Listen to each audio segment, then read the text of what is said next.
Je suis Nicolas et vous écoutez Perso par Capsule.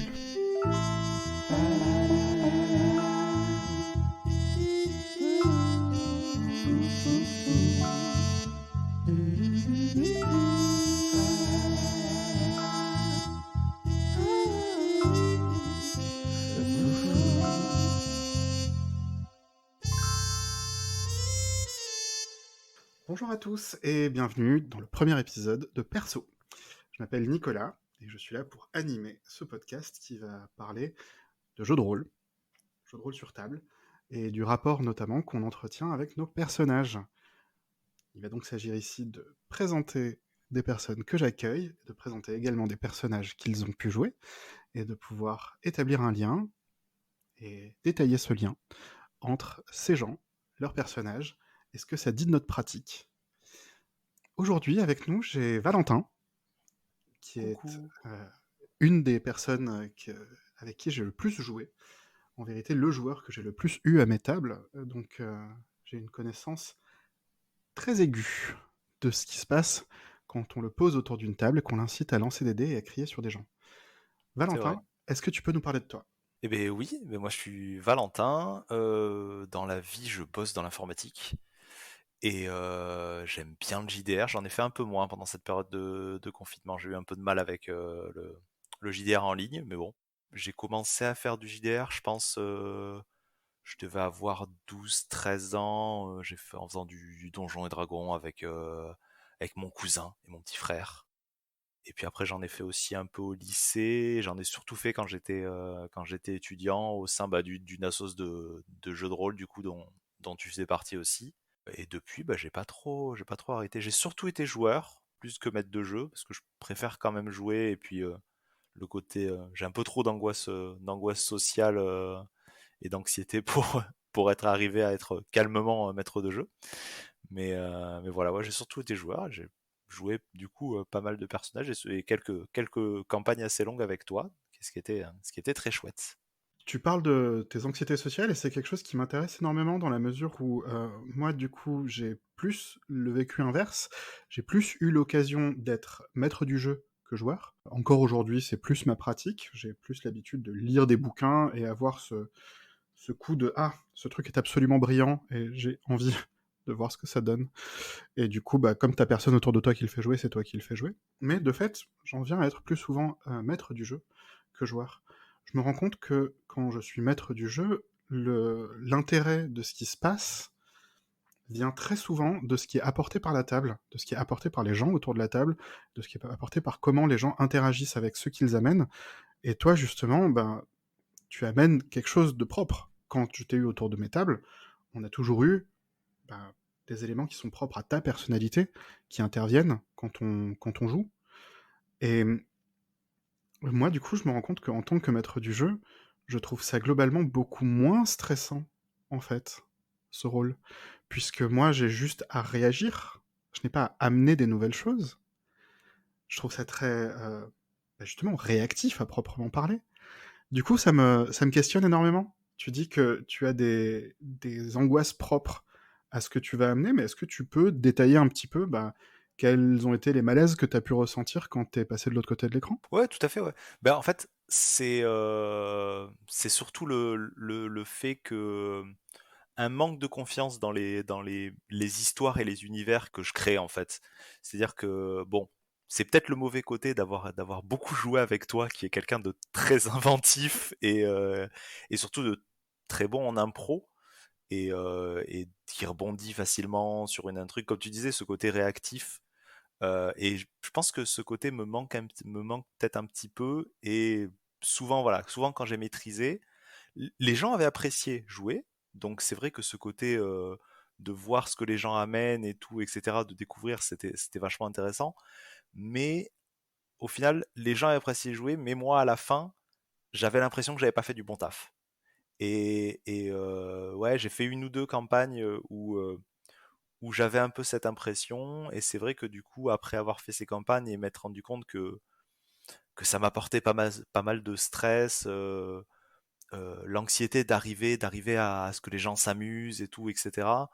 Ben Ouais, j'ai un peu arrêté de faire le MJ après ça, même si au final, voilà, je sais que les campagnes, enfin mes joueurs ont été satisfaits des campagnes, mais c'est vrai que du coup, en m'auto-paniquant un petit peu comme ça, j'ai pu pas gâcher, enfin, bloquer un petit peu certaines scènes qui auraient pu être plus fluides, juste parce que je me disais, ah là là, c'est pas assez bien, quoi. D'accord. Mais du coup, en tant que MJ, quand ça t'est arrivé quelquefois, tu t'es senti responsable de ce qui se passe autour de la table. Oui, ouais, ouais, bah, ouais, c'est ça. Je pense que c'est peut-être une mauvaise, peut-être pas une mauvaise habitude, mais je pense qu'effectivement, à mon avis, les bons MJ doivent arriver à se détacher de ce stress-là et se dire, de toute façon, on est tous là pour s'amuser. Mais c'est vrai que même en ayant cette théorie dans la tête de, on est tous là pour s'amuser, c'est là pour être chouette pour tout le monde, bah, au final, je m'amusais, mais il y avait quand même ce petit stress de trop que j'avais pas en tant que joueur et qui m'a fait me dire bon bah c'est peut-être pas entièrement pour moi. Je vis pas ce loisir que j'aime bien à son maximum quand je suis MJ quoi. Il y a je vois plein de gens qui disent voilà je vis mieux ce loisir en étant maître de jeu, en voyant les gens réagir à ce qui sort de ma tête. Moi, c'est vrai que du coup, bah voilà, au final, après avoir joué un long moment et maîtrisé un petit peu, j'étais là genre, bah j'aime moins. D'accord, je comprends tout à fait, ça fait sens. Je, je pose aussi ça parce que, à mon sens, dans le cadre de ce podcast, on n'est pas là pour déterminer qu'est-ce que c'est qu'une bonne pratique, qu'est-ce que c'est que la meilleure pratique. Je me propose plutôt de dresser des instantanés de comment on joue dans la vraie vie, dans la pratique, et éventuellement de comment ça marche pas. Et le fait que tu me parles d'une expérience qui était frustrante pour toi est quelque chose que je trouve riche également, et sur lequel je pense que je vais être amené à revenir quand on va parler de ton expérience en tant que joueur. Puisque là, du coup, j'aimerais bien qu'on passe justement sur ton expérience de joueur. Euh, En l'occurrence, je vais faire juste un petit topo rapide sur les deux grosses expériences que tu as eues avec moi. Tu as joué sur une table que j'ai menée en 2008, où nous jouions à un jeu qui s'appelle Changeling the Lost, Changelin les Égarés. Et c'est un jeu contemporain, surnaturel, horreur, qui figure une esthétique très féerique et des enjeux de stress post-traumatique et de dépasser ce stress post-traumatique pour se trouver une place. Dans ce cadre-là, tu jouais un personnage qui s'appelait Mano, et j'aimerais que tu nous décrives Mano avec tes propres mots. C'est rigolo parce que Mano, c'est mon premier gros personnage et maintenant, je m'en suis pas forcément rendu compte sur le moment, mais avec le recul, c'était très clairement une version fantasmée de moi-même. C'est-à-dire que du coup, un, c'était un petit hippie avec alors très grand, comme voilà, moi je fais 1,95 m, donc clairement c'était un peu la même idée, avec des longues dreads, qui faisait de la musique, des arts du cirque, qui était très beau machin. Donc effectivement, c'était un moment, voilà, 2008 où moi, je pense que je manquais un peu de confiance en moi. J'avais 23 ans et ouais, je manquais encore de confiance en moi. J'avais pas la même maturité que peut-être que maintenant. Et ouais, c'est vrai qu'avec le recul, je me rends compte que c'était vraiment, ouais, c'était une version fantasmée de ce que j'aurais aimé être, voilà, à l'époque. J'aurais aimé être un peu ce côté un peu bohème, etc. Même un peu le côté beau gosse, machin, etc. aussi, parce que j'avais un gros manque de confiance en moi, mais du coup, ouais, c'était vraiment ouais, ce côté idéalisé de moi-même, quoi. Ok, super. Est-ce que tu peux rentrer un peu plus dans le détail, quitte à rentrer peut-être dans des éléments techniques, ça me dérange pas, que tu rentres un peu dans le détail de ceci, parce que par exemple, quand je t'ai proposé de venir à cette table-là, j'avais déjà établi quelques éléments autour du cadre de jeu dans lequel on avait joué, et j'ai écrit notamment la ville de Cusco au Pérou, où on allait poser l'action. Heu, à ce moment-là, tu as créé un personnage qui lui, du coup, ne venait pas du Pérou et je t'ai proposé, du coup, plusieurs éléments, pour définir mieux ton personnage.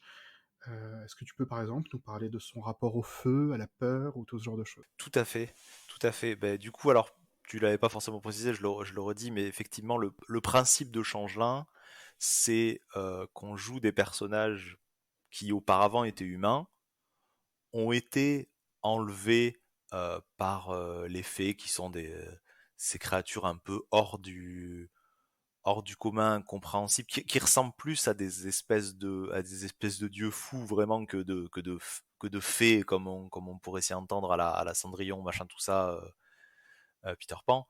Et du coup, l'idée, c'est que voilà, les gens se font enlever et reviennent changés, traumatisés. C'est vraiment comme tu le disais, c'est globalement le jeu du stress post-traumatique. Et ouais, du coup, c'était un personnage qui avait eu les mains brûlées et qu'on avait forcé à jongler avec du feu sans aucune protection. Donc il y avait les mains, il me semble que c'était les mains jusqu'aux avant-bras peut-être, je crois, Complètement calciné, effectivement. complètement calcinées et qui du coup, ben, justement, avait beaucoup d'éléments de magie relatifs à ce feu, relatifs au feu, avait appris du coup à apprivoiser le feu. Je pense que je m'étais complètement inspiré du fait que j'aimais bien tout ce qui était jonglage pyrotechnique et du coup je me suis dit tiens c'est un bon angle pas un peu facile mais ouais c'était la première chose qui m'était venue en tête et qui collait bien au personnage quoi.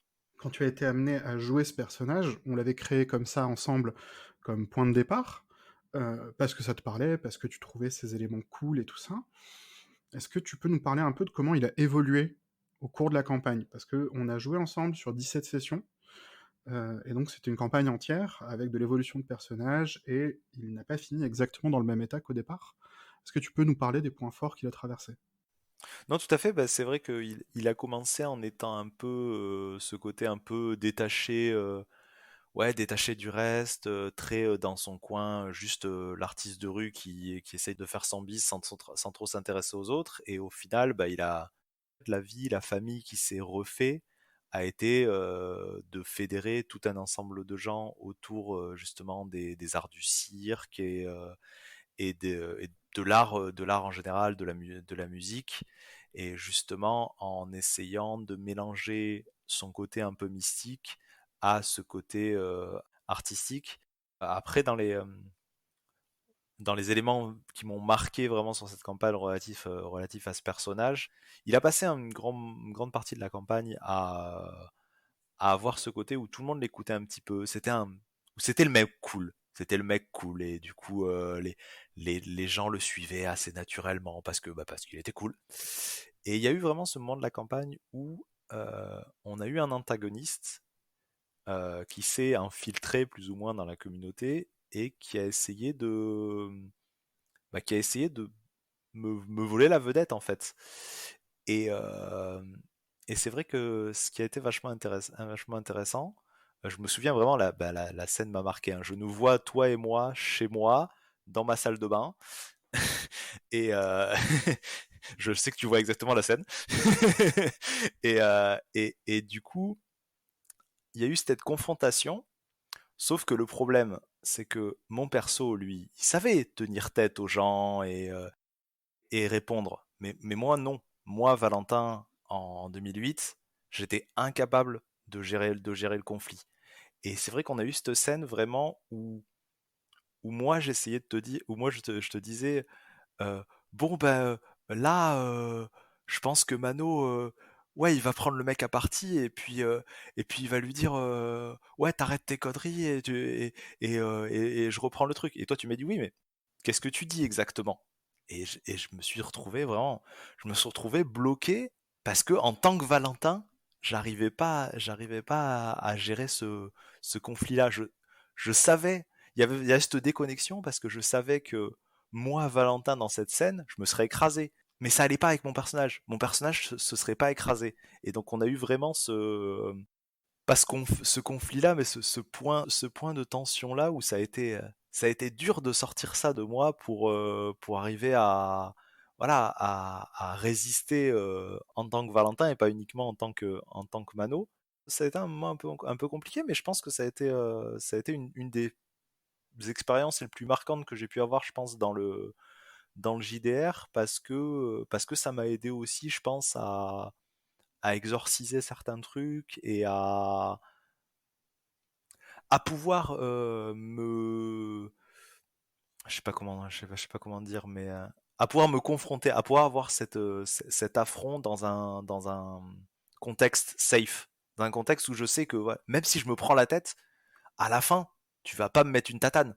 Enfin, tu vois, on est chez moi, on est en train de jouer, on va se prendre une pizza, il y a des chips au milieu de la table, on va pas sortir et se taper. Très clairement.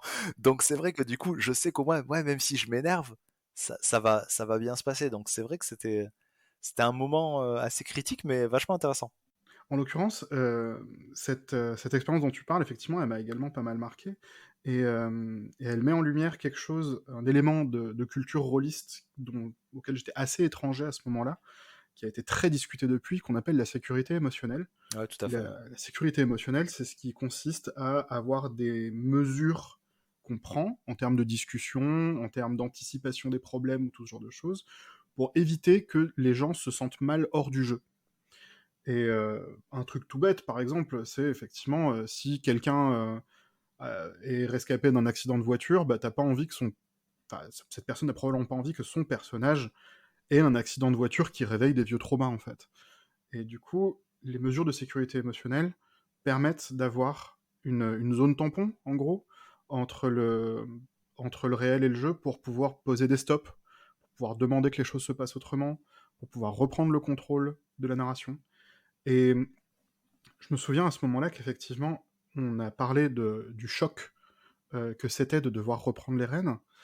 Et ce qui était particulièrement dur à ce moment-là, c'est que je me suis rendu compte que je t'ai heurté.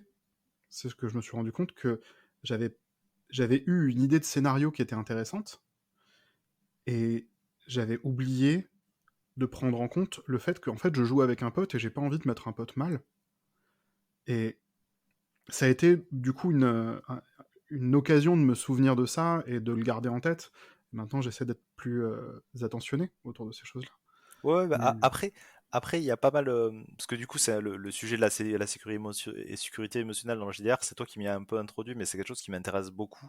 Et pour le peine que les rares fois où j'ai pu être maître de jeu, j'ai essayé de mettre pas mal en place.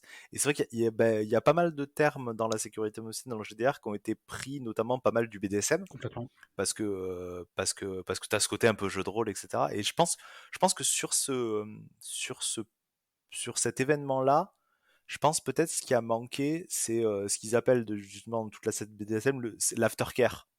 Ce côté genre, on peut partir loin, on peut avoir ça me dérange pas qu'on ait eu ces émotions qui éclataient d'un coup, mais je pense qu'on aurait peut-être pu avoir une redescente qu'on n'a pas forcément eu, tu vois, Complètement. un côté genre le conflit il est fini et et bah, après voilà, c'était il y a 15 ans, hein, je suis pas en train de faire ton procès, hein, Non, clairement, non, non, mais c'est mais important qu'on revienne là-dessus, et c'est important qu'on en parle aussi avec des termes clairs, avec la clarté du recul. Aucun problème avec ça. voilà, mais du coup je pense qu'effectivement on a peut-être manqué ce côté de dire genre voilà, le truc il est fini et là tu me dis et je pense qu'il aurait manqué ce truc que tu me dis bon, ça va, c'est cool, tu veux 5 minutes pour souffler, ça je t'ai pas voilà, tu vois juste redescendre. Pour le Je coup, voilà, pense que j'ai le souvenir de t'avoir dit, alors voilà, Valentin, c'est pas de toi que j'attends de la violence ou quoi. J'attends que ton personnage réagisse autrement. Genre, on a eu une discussion sur cette distance-là, mais c'est vrai qu'il n'y a pas eu à proprement parler cet aftercare à proprement parler. Donc ouais, pour le coup, c'est quelque chose qui me reste pas mal en tête, et c'est un enjeu qui reste crucial autour de comment, comment on se traite les uns les autres. Certes, on joue une histoire, on joue une fiction, mais en fait, on joue des personnages, qui ont des aspects en commun avec nous-mêmes, et on peut avoir de l'empathie pour les personnages qu'on joue, on peut se projeter dans les personnages qu'on joue, même sans forcément parler de drame, il peut y avoir des aspects qui sont un peu rigolos. J'ai souvenir aussi avec Mano, typiquement, il y a eu un moment où, tu trouvais que ça serait une idée rigolote que tu sortes avec un personnage non joueur. Oui, oui, tout à fait. Et du coup, je me souviens de ce moment où, tu t'es dit: «Ouais, il y a cette nana là, elle a l'air cool, j'aimerais bien essayer d'aller, genre la dragouiller un petit peu», et où on a eu un Bah, moment. je t'interromps 2 secondes, mais Oui, je me souviens même que globalement, mon pitch de départ, c'est Eh, j'aimerais bien que Mano il sorte avec quelqu'un. Et je pense que j'ai même pas, tu vois, j'ai même pas cherché des interactions globales. C'était genre, vas-y, trouve une meuf à Mano. C'était c'était vraiment ce côté. On revient dans le truc de manque de confiance en moi, alors qu'au plus, ouais, j'étais tu en étais en couple, j'étais en tout à couple à fait. l'époque, ouais, j'étais en couple à l'époque, mais même, ouais, je pense ce côté de manque de confiance en moi où même j'ai pas cherché genre comment il allait draguer, c'était genre juste salut maître de jeu, trouve une meuf. C'était très bizarre avec le Mais recul. du coup, effectivement, il y avait quelque chose d'étrange, mais je me souviens surtout de ce moment où on a joué ce moment où tu essayais de, bah, de te montrer sous ton meilleur jour Oui. auprès d'un personnage que je jouais, et que, bah, pour le coup, tu es un garçon hétérosexuel, je suis ton pote et je suis un mec cis. Du coup, il y a eu ce moment vraiment qui était étrange où, ouais, on joue dans la fiction, toi qui es en train de tourner autour d'un personnage, ce personnage, c'est moi qui le joue, et en même temps, bah, nos personnes réelles sont dans la même pièce en train d'avoir cette interaction. Ouais, tout est clairement, clairement. Après, moi, je trouve que ça a été bien, et je pense qu'on en parlera un peu plus tard quand on parlera du l'autre personnage que j'ai joué qui était pas de mon genre, du coup. Je pense que moi, avec le recul, ça a été intéressant pour ce côté de détacher la séduction purement du genre, tu vois. La personne non joueuse que tu incarnais, je la voyais pas. Donc au final, la personne dont je dois interpréter les réactions, c'est toi, tu vois. Donc au final, même si on jouait, c'était quand même un morceau où j'essayais, au final, de te draguer toi. Tout à fait. Pour la petite histoire, cette interaction a fini en catastrophe. Mano, le personnage que jouait Valentin, s'est fait complètement rembarrer, et du coup, c'est même pas comme si, au final, on a passé un quart d'heure à faire les jolis cœurs et tout ça. Ça a été une interaction avec également son lot d'inconfort en personnage. Tout à fait, c'est vrai. C'était vachement intéressant de se faire rembarrer, qu'il se fasse rembarrer. C'était bien fait pour lui. Pour moi, c'était aussi une manière d'amener des enjeux qui étaient propres au jeu, propres à l'univers, de parler, bah, de qu'est-ce que ça veut dire dans cet univers de fiction de se faire enlever par ces monstruosités? Qu'est-ce qu'on en tire comme trauma? Qu'est-ce qu'on en tire comme fierté? C'était une manière d'amener aussi ça, mais du coup, effectivement, ça s'est posé assez naturellement dans, bah, la façon dont on s'approche et la façon dont on révèle des vulnérabilités quand on se séduit mutuellement, et de la façon dont on attend de l'autre qu'il révèle les siennes aussi. Ah oui, oui, clairement, clairement. Et puis en plus, ça arrivait à un moment où moi, je, je savais pas draguer, je sais toujours pas draguer, hein. C'est pour ça que j'ai eu que des très longues relations. Globalement. mais, mais oui, ça arrivait à un point où du coup, la confrontation entre ce moi idéalisé et le moi réel est tombée vraiment parce qu'effectivement, genre j'étais là, ouais, j'ai créé un personnage qui était un joli cœur, machin, dragueur et tout. Sauf que, bah, vas-y maintenant. Voilà, tu peux pas. Après, c'est vachement intéressant parce que avec d'autres maîtres de jeu, je pense que ça aurait pu se jouer uniquement au dé. Je pense que certains auraient pu dire genre juste vas-y, lance des dés, ça marche, t'es arrivé à draguer. Personnellement, je trouve vachement plus intéressant ce côté bah, narrativiste du truc ouais bah enfin joue-le, tu vois. C'est ce côté jeu hein, du JDR que j'aime beaucoup. Hein. J'ai fait un peu de théâtre quand j'étais un peu plus jeune et tout, etc. Et c'est vrai que moi c'est ce côté un peu théâtral quand même qui m'intéresse plus que juste le côté de jeter des dés. Enfin si je veux jeter des dés, on peut faire un jeu de loi. Tout à Chercher fait, quel on peut jeu se joue avec tout des à dés, fait c'était faire un un peu compliqué. Yahtzee à tout moment. Voilà. Mais ouais, ouais, j'entends ce que tu dis effectivement. Mais Je te dis, il y a sûrement un jeu de rôle bizarre qui inclut des règles du jeu de loi dans dans tous les jeux de rôle que tu me présentes. Tu m'as déjà parlé d'un jeu de rôle avec un Jenga, donc bon, un jeu de loi, c'est pas exclu. Alors oui, le monde merveilleux du jeu de rôle a une grande diversité, et effectivement, on trouve dans le jeu de rôle, des jeux qui se jouent avec, des tours de Jenga, des jeux qui se jouent en, duel de danse parce qu'on joue des avocats anthropomorphes. Heu, bon, heu, Oui, oui, le monde merveilleux du JDR est extrêmement divers, variés et de fait, on a eu l'occasion de tâtonner un peu dans différents sens. Tu as, évoqué le fait que tu as joué un personnage, qui n'était pas de ton genre. Donc je vais t'encourager maintenant à parler de ce personnage-là, puisque je vais juste poser encore une fois un peu de contexte. On jouait à un jeu de rôle qui s'appelle le Livre des Cinq Anneaux ou la Légende des Cinq Anneaux, selon la traduction qu'on y met, qui est un jeu de rôle médiéval fantastique d'inspiration asiatique, où globalement on coalise tous les fantasmes d'inspiration occidentaux. gros weeb. Oui, voilà, inspiration de gros fans de samouraïs et d'animés, où globalement, quand on regarde les gens de travers, ils se décapitent et ensuite ils se suicident pour l'honneur du clan. Exactement. À peu de choses près, il s'agit de ça. Heu, dans ce cadre-là, tu jouais un personnage qui s'appelait Ide Heren, donc de la famille Ide, du clan de la licorne, et j'aimerais que tu nous parles de Heren, s'il te plaît. Voilà. Alors d'abord j'aimerais préciser que Eren, comme de nombreux personnages avant elle et après elle, a un nom qui est totalement là pour un jeu de mots, puisque c'était le seul personnage féminin au sein d'une équipe constituée de personnages masculins, et c'était donc Eren et les garçons. Ouais. Je m'excuser auprès de tous les gens qui écoutent ce podcast et qui de cette horrible blague, mais Tu ne c'était seras pas loin. pardonné. Tu ne seras Voilà. pas pardonné, mais tu peux continuer. Voilà. Donc Hélène, qui faisait partie donc du clan de la licorne. Pour le clan de la licorne dans la légende des cinq anneaux, globalement, c'est les Mongols. À peu près. C'est une version un peu fantasmée des Mongols.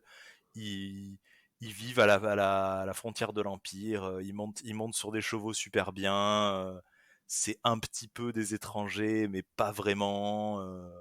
Ils sont pas comme nous. Ils sont pas faits pareil. Donc voilà, il y a tout ce côté un peu racisme de la part du reste de l'Empire, etc. Mais ça reste des diplomates éclairés. Donc du coup, bah, j'ai créé justement une diplomate si je dis pas de bêtises d'ailleurs, d'un clan qui était spécialisé dans la diplomatie. Je crois les idées. Une famille Une famille, spécialisée pardon. dans la diplomatie, le commerce et la courtoisie, tout à fait. Tout à fait, voilà. Et du coup, ouais, bah, j'ai créé ce personnage qui était du coup. Il me semble que j'ai peut-être sur un one shot dû créer un personnage qui n'était pas de mon genre, mais je pense que c'est le premier personnage important que j'ai créé qui n'était pas, voilà, qui était pas de mon genre. Qui a commencé du coup aussi la partie en étant déjà fiancé, en ayant déjà cette vie un peu prévue, un peu, un peu toute tracée. Et l'idée justement était au cours de l'aventure de voir comment est-ce que ça allait changer, comment est-ce que ça allait évoluer. Mais du coup, c'était beaucoup moins, par rapport à Mano dont on parlait tout à l'heure, c'était beaucoup moins ce côté rebelle, machin, etc. C'était quelqu'un de très, très posé, très, j'irais pas dire normal, mais ouais, quelqu'un de beaucoup plus habituel, on va dire. Et au lieu d'être là, genre, je vais jouer une version idéalisée de moi, c'était plutôt je vais jouer ce personnage qui est pas exactement comme moi pour voir qu'est-ce qui lui arrive, quoi. Ça a aidé aussi qu'on joue dans un monde médiéval fantastique parce que c'est vrai que du coup quand on a joué à Changelin, c'est notre monde, donc c'était plus facile de se faire un perso qui était un peu comme moi. Là, je veux dire, globalement, je suis pas un samouraï dans le Japon antique, donc du coup n'importe quel personnage que je vais jouer, de toute façon, il sera pas comme moi. Peu de gens le savent, mais tu n'es effectivement pas un samouraï dans le Japon antique. Oui, c'est vrai, on l'entend pas forcément à l'oral, mais Non, non, c'est vrai, c'est pour ça que j'aime autant le préciser. il Et faut le, il faut le dire. c'est comme ça qu'effectivement tu as démarré avec ce personnage de Ide Helen. Je ne sais pas exactement quelles étaient les ambitions que tu avais formulées, au moins en ton fort intérieur, au moment de créer le personnage, mais est-ce que tu peux nous parler de ce qu'il en est advenu, de ce que tu as fait de ce personnage, de ce que ce personnage a traversé, et éventuellement de comment ce personnage a fini? Mais franchement, je pense que j'avais pas forcément un plan, on va dire un plan de carrière sur ce qu'elle voulait faire dans l'histoire. Je pense que je suis juste parti en mode genre, tiens, c'est un personnage cool à jouer. Bah, c'était plus ma première grosse expérience de JDR, donc du coup j'étais plus bloqué par ce côté un peu performatif de oh, essayons de faire un truc super cool, ce truc un peu d'impressionner et tout, etc., etc. Je pense que j'étais plus dans ce qui allait être cool pour moi de découvrir un petit peu. Euh, donc je pense que je pense que j'ai créé le perso parce que ça avait l'air d'un chouette concept et je voulais voir où ça pouvait m'amener. Et au fur et à mesure, bah, ça a été vachement intéressant parce que je pense que j'étais un des seuls personnages pacifistes du groupe. Donc j'avais avec moi justement un samouraï qui était là pour me protéger. Mais du coup, ben, moi, si j'avais un éventail pour me battre. Autant dire que, Super! voilà, autant dire que globalement, contre des gens qui en face, soit ont des sabres et s'en servent très bien, soit ont des pouvoirs magiques. L'éventail, pas ouf. Voilà, c'est pas exactement. Ça reste quand même un atout très impressionnant en été quand tu as besoin de te garder au frais. Tout à fait, tout à fait, tout à fait. Mais du coup, ça a été assez intéressant parce que le système justement de L5R euh, permet d'avoir des combats un peu épiques de parole.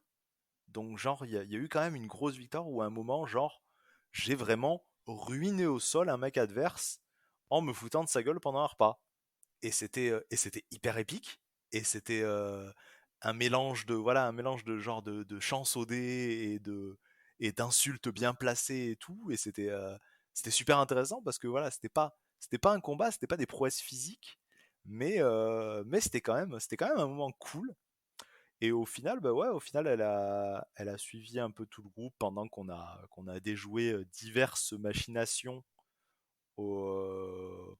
Ils appellent pas ça le pays du soleil levant, mais je crois que c'est genre le pays du soleil C'est levant avec une l'Empire moustache, d'Émeraude. le nom. Ça s'appelle comment? L'Empire d'Émeraude. Oui, voilà, c'est le pays du soleil levant avec une moustache. C'est exactement le pays du soleil Euh, levant avec une moustache. Tout à fait.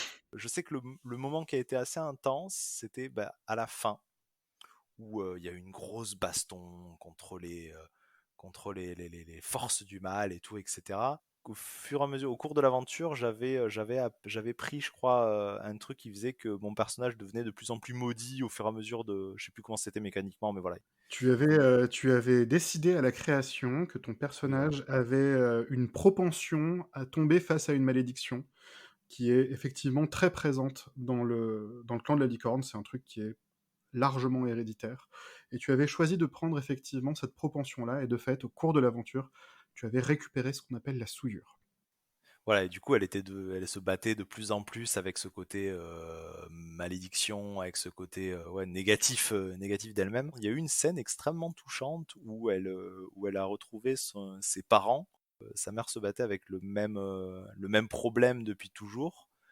Et alors je me souviens plus exactement, mais il me semble que genre c'est genre la dernière fois qu'elle voit sa mère et sa mère se sacrifie face à quelque chose. C'était en 2013 du coup j'ai la mémoire qui flanche un peu. Je sais pas si tu te souviens. Oui, oui, oui, je me souviens bien.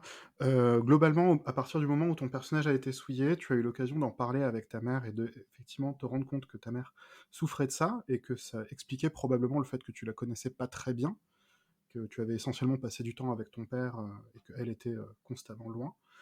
Et que certes, elle arrivait à gérer ça et que vous pouviez du coup partager ça, mais à la fin, effectivement, à la fin de la campagne, elle était excessivement rongée par ce mal, et plutôt que de se laisser déborder à devenir une monstruosité, elle a choisi d'aller mourir au combat. Et donc, il y a eu effectivement cette scène de thé que vous avez pris ensemble, Oui. ton personnage étant très expert en thé, euh, qui, euh, qui a été effectivement le dernier thé très ouvertement entre toi et ta mère, puisque ta mère a parté à la guerre avec aucune intention d'en revenir. Ouais, mais du coup voilà, c'est vrai que il y a eu cette scène très touchante et c'était au final, je pense que c'est la première fois où je me suis vraiment laissé porter par l'histoire et que j'ai vécu toutes ces émotions vraiment dans le personnage, où je trouvais ça trop cool et où ouais voilà, où j'ai vécu les hauts et les bas du personnage sans que ce soit forcément des trucs auxquels j'ai besoin de m'identifier. Je pense que les conflits de Mano, pareil, étaient aussi quand même plus ou moins des conflits idéalisés auxquels je voulais faire face. Des choses d'acceptation, de confiance en soi, de popularité. Là, il n'y avait pas du tout ces aspects-là, c'était juste une histoire cool dont je faisais partie. Je vois ce que tu veux dire, mais j'aimerais bien revenir quand même sur un aspect de Hélène dont t'as pas exactement parlé là de suite. C'est que on est en train de parler d'un univers qui est assez profondément raciste, hein, globalement. Tout le monde vient de cet empire. Tout à fait. Euh, Tout le monde vient de cet empire et ça se voit, ça se reconnaît directement. Les gens ont des noms qui viennent de cet empire. euh, et la différence est très mal vue.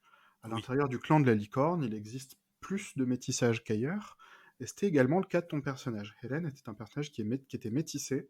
Son père ne venait pas de l'Empire, même s'il avait fini par être intégré dans l'Empire et avait Non, il une... venait de l'Angleterre avec une moustache. Tout à fait, il venait de l'Angleterre, mais écrit avec un E initial, comme ça c'est pas vraiment l'Angleterre, Ouais, à c'est peu ça de à peu choses près. près. Mais du coup, ça c'est un aspect que j'ai pas mal envie d'aborder avec toi, parce que toi, Valentin, dans la vraie vie, tu es un garçon blanc. Oui, tout à fait. Je suis un garçon blanc hétérosexuel, donc du coup, les problèmes de racisme, c'est pas exactement quelque chose auquel j'ai été confronté très souvent. Et moi, dans la vraie vie, je suis un garçon avec un héritage mélangé, puisque ma maman est argentine, et je Mm, suis à moitié latino. tout à fait. Et le métissage, ne serait-ce que culturel, mais même physiquement, moi, dans ma peau, est quelque chose qui est là. Et certes, j'ai un passing blanc, je, je n'ai pas constamment souffert de lourdes doses de racisme, que sais-je, mais les enjeux du métissage en soi sont quelque chose qui me parle, et Ouais, tu as tout à fait. choisi de jouer un personnage métissé. Est-ce que c'est quelque chose qui a intégré dans ton interprétation de Hélène, dans la manière qu'elle avait de s'affirmer, ou au contraire de faire profil bas dans les moments où ça craignait trop, trucs comme ça? Est-ce que est-ce qu'il y a eu un rapport à moi qui a intégré ça, ou est-ce que tu pouvais le garder entièrement dans la fiction? Alors, je pense pas que c'était spécialement un rapport à toi. Je pense que c'était plus un rapport aussi, moi, ma vision de. Je pense que 2013 correspond aussi peut-être un peu à un moment où je commençais doucement à me déconstruire. Et où je voyais peut-être plus ces problématiques-là de racisme, de sexisme, etc. Parce que au final, même si dans ce monde-là, il n'y a pas tellement de sexisme, il y a eu quand même des moments où ça s'est passé. Et je pense que c'est quelque chose que j'avais besoin d'exprimer moi aussi, et de pouvoir, de pouvoir justement dire, ça va être un peu con, mais dire fuck à ces côtés-là de racisme, pareil, dans un côté un peu safe, quoi. Je conçois totalement que ça peut être éventuellement un peu problématique, parce que c'est un peu genre, j'ai jamais vécu le racisme, et du coup, je vais dans des univers fantastiques pour subir le racisme. Mais ça me permettait, ouais, d'exprimer un peu, ouais, ce fuck dans un côté un peu plus safe, de diriger toute cette colère vers le monde globalement. J'étais pas forcément le mieux placé pour l'avoir au quotidien, de pouvoir la sortir là, comme ça, sur ce terrain un peu plus safe, quoi. Je trouve ça intéressant en fait que tu utilises le jeu de rôle pour avoir des moments qui sont un peu de l'exutoire en vérité. Ouais, cathartique, ouais, carrément, c'était des moments un peu de catharsis, ouais. C'est super chouette parce que du coup, effectivement, que ce soit euh, en jouant Mano et en jouant une version fantasmée de toi, où globalement tu fais dans le jeu les trucs que t'aimerais bien faire dans la vraie vie, ou que ce soit en jouant Hélène en ayant du coup des enjeux sociaux qui te correspondent peut-être pas directement, mais que tu peux mettre en œuvre dans le jeu et auxquels tu peux donner les conclusions dont tu aurais envie dans la vraie vie. Par exemple, une posture aussi incroyablement polémique que le racisme, c'est pas très bien. Euh, c'est en soi intéressant en fait, le fait de savoir très bien que dans la vraie vie, il y a des choses qui sont complexes. Dans la vie, il y a des choses qui sont nuancés, il y a des choses, il y a des chemins de vie qui t'amènent dans différents aspects, c'est pas simple et tout ça. Et en fait, tu peux vouloir, dans les histoires que tu racontes, dans les histoires auxquelles tu participes, tu peux avoir envie, dans ta pratique de loisir, d'avoir au moins une petite bulle de simplicité où en fait, bah, ton perso est cool et il fait des trucs cool dans ce sens-là. Ouais, clairement, ben, t'en avais parlé à un moment, toi, sur Twitter, et même on en avait parlé en tous les deux, du fait que que toi, dans ta pratique du MJ, t'aimes bien mettre en face des persos des PNJ qui sont directement des connards. Juste pour le côté de la facilité de, voilà, tu mets en face des persos un mec, un connard raciste et sexiste, juste pour la facilité de dire, voilà, lui, on va pouvoir lui en mettre plein la gueule, on va pouvoir se défouler dessus. Regardez, ceci est une petite marionnette qui représente le patriarcat et le capitalisme. Vous pouvez le taper. Et c'est vachement agréable. C'est peut-être quelque chose de facile en certains aspects, parce qu'effectivement, on n'est pas en train de parler du sérieux et de la rigueur d'une thèse de géopolitique, pour le coup. Mais à mon sens, il y a un côté un peu, bah, un peu défouloir et où on pose ce qu'on aimerait voir dans la vraie vie, en fait, comme ça. Ouais, bah, c'est le côté, enfin, ça va être un peu bateau ce que je vais dire, hein, mais c'est le côté jeu du jeu de rôle, tu vois. C'est le côté, on est là pour s'amuser, enfin, on est là pour prendre du bon temps dans tous les côtés, dans tous les sens du terme. Donc, Parce que pour le coup, il y a une autre approche de ça, qui est très, très appréciée, c'est pas forcément la mienne, mais une autre approche de ça est de, justement, c'est du jeu, et ces aspects et ces questions sont des aspects et des questions qui sont diablement sérieux, et où il y a des vrais gens qui en souffrent et qui en meurent dans la vraie vie. Alors, on va juste pas en parler dans le jeu. oui, après, ça dépend des gens qui jouent. Ça dépend des gens qui jouent. Je veux dire, j'ai jamais non plus forcément joué avec des gens qui avaient des traumatismes trop intenses sur ces trucs-là et qui n'avaient pas envie de le jouer, quoi. On revient sur les questions de sécurité émotionnelle dont tu parlais plus tôt, hein. Au final, il faut savoir où mettre le curseur parce que peut-être que pour moi, ça va me permettre de te défouler. Peut-être que pour quelqu'un, ça va raviver une blessure, quoi, tu vois. Moi perso, ouais, j'aime bien quand il y a ces éléments du monde réel qui viennent se mettre dans le jeu parce que justement voilà, ça permet de d'avoir cet exutoire un peu facile. En ce moment, je regarde beaucoup des actuels. Alors, je sais pas si j'explique un peu ce que c'est les actual play, mais en gros, c'est des Un actual play, ça consiste à capturer en vidéo et ou en audio des gens qui font des jeux de rôle. voilà. Et du coup, j'ai beaucoup suivi dernièrement les actual play faits par les mecs de Dimension 20, qui sont les mecs les mecs de College Humor. Et très clairement, eux se font vraiment plaisir sur ce côté-là où, enfin, bah, la première truc que j'ai regardé, c'était Unsleeping City, qui est une truc sur un New York un peu fantastique, où globalement, bah, le méchant, dans le premier épisode, le méchant c'est le capitalisme, et dans le deuxième épisode, le méchant c'est Amazon. Et enfin, première saison, deuxième saison, pardon.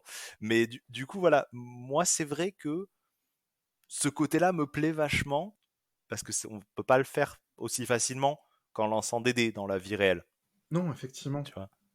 Mais ouais, je vois ce que tu veux dire. Pour le coup, je vais me permettre d'embrayer un petit peu du coup sur l'univers dans lequel évoluait Mano Ouais, bien sûr. à ce sujet, parce que c'est un univers qu'on appelle le monde des ténèbres, qui est basé sur l'idée de jouer un monde qui ressemble au nôtre, mais pire.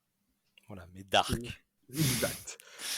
Au départ, c'est quelque chose d'extrêmement gothique, qui se déclare comme étant gothic punk, et c'est un univers qui a démarré avec le jeu de rôle Vampire la Mascarade, où on est amené donc à jouer des vampires qui vivent en marge de la société et qui tirent les ficelles de la société humaine.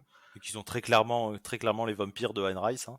Oui, très clairement inspiré d'Anne Rice, et par extension, ce monde des ténèbres a été décliné en pas mal d'autres gammes qui montrent d'autres créatures qu'on peut jouer, également en étant en marge de la société, souvent en ayant une influence aussi sur la société humaine et tout ce genre de choses. Ce cadre dans lequel on jouait, dans lequel tu as joué Mano, c'est le monde des ténèbres, et c'est la ville de Cusco au Pérou. La ville de Cusco au Pérou est de mémoire la troisième plus grande ville du Pérou. Donc c'est une grande ville, mais c'est pas la capitale. C'est Euh, possible. vers le sud du pays, pas très loin de la frontière bolivienne. Et j'aimerais que du coup tu me parles un peu de ce que tu penses du monde des ténèbres et du regard que tu portes dessus, par les lectures que tu en as faites, éventuellement par ton expérience de joueur, et potentiellement parce que tu as pu en faire ou pas en tant que maître du jeu. Comment cet univers-là a permis de donner vie à Mano, et comment Cusco a été un cadre qui a fini par gagner une forme de familiarité. Ce que j'ai beaucoup aimé, c'était que en y vivant virtuellement pendant un an à peu près, je crois qu'on a joué pendant un an. Du coup, on a eu vraiment cette impression de d'y être. Et moi, j'ai vraiment cette anecdote de, on est allé manger dans un resto sud-américain pour fêter la fin de la campagne. Et on a mangé le plat que mangeaient nos persos euh, pendant le jeu. Et j'ai eu l'impression que genre, c'était trop un plat que je mangeais tout le temps, tu vois, c'était genre un kebab, quoi. Alors que c'était un plat que je n'avais jamais mangé auparavant. Il y a eu vraiment ce truc de, j'ai eu cette familiarité culturelle avec le Pérou, alors que j'y suis jamais allé. et c'était et c'était un truc, ouais, c'était un truc trop cool dans cette création dans la façon dont était créé le monde, dans la façon dont ouais, dont on se met dans ce personnage et dans cet univers. Et ouais, pour revenir sur le monde des ténèbres, euh, je trouve que le monde des ténèbres est un très bon setting quand tu commences le jeu de rôle, je trouve, par la similarité qu'il a avec le monde réel. Parce que c'est le monde réel, mais tu vois pas tout, il y a des trucs qui sont un peu plus dark. Mais globalement, comme toi tu joues du côté des choses qui sont déjà un peu plus dark, au final, c'est le monde réel. C'est vachement plus facile de s'identifier à ça. Et ce côté, ouais, le côté un peu dark permet de justifier assez facilement que tout part en couille assez souvent. C'est un peu aussi la facilité du setting de dire oulala, des gens tirent les ficelles de partout et c'est pour ça que vous allez devoir sauver le monde. Donc, c'est le seul univers dans lequel j'ai été maître de jeu aussi. Et pareil, j'avais fait jouer une campagne à Auckland, en Nouvelle-Zélande. Pour la peine, j'y étais allé à Auckland, donc je connaissais un peu plus. Et j'avais fait jouer une autre campagne à Albuquerque, au Nouveau-Mexique, et où l'entièreté de mes connaissances d'Albuquerque était la série Breaking Bad. Mais ça m'a quand même permis de me débrouiller, donc c'était bien. Ça et oui, et les Wikipédia qui m'a indiqué qu'est-ce qu'il y avait. Mais ouais, le monde des ténèbres, ben il y a le bon côté de c'est quasiment ton monde, donc tu peux y jouer des choses et des, des problèmes et des conflits qui vont te parler à toi en tant que joueur. Après, effectivement, t'as moins cette échappade de ton quotidien, quoi. Puisque tu évoquais tout à l'heure le fait que on a un côté cathartique de chercher à mettre en scène et à résoudre, parfois peut-être un peu facilement, mais à trouver une forme de résolution aux injustices fondamentales du monde réel, par exemple.